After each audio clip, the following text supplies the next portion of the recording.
नमस्कार. अस्त्र न्यूज नेटवर्कमध्ये आपलं स्वागत.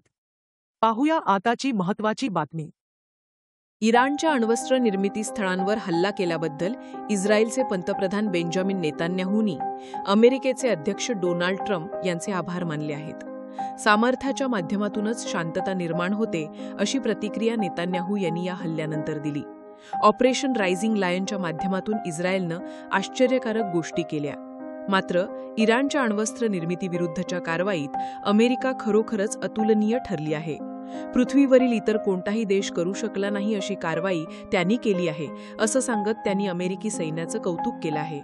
अमेरिकेचे राष्ट्राध्यक्ष डोनाल्ड ट्रम्प यांनी जगातील सर्वात धोकादायक राजवटीला जगातील सर्वात धोकादायक अण्वस्त्र तयार करण्यापासून रोखण्याचं काम केल्याचं सांगत याची इतिहासात नोंद होईल, असं नेतान्याहू यांनी म्हटलं आहे.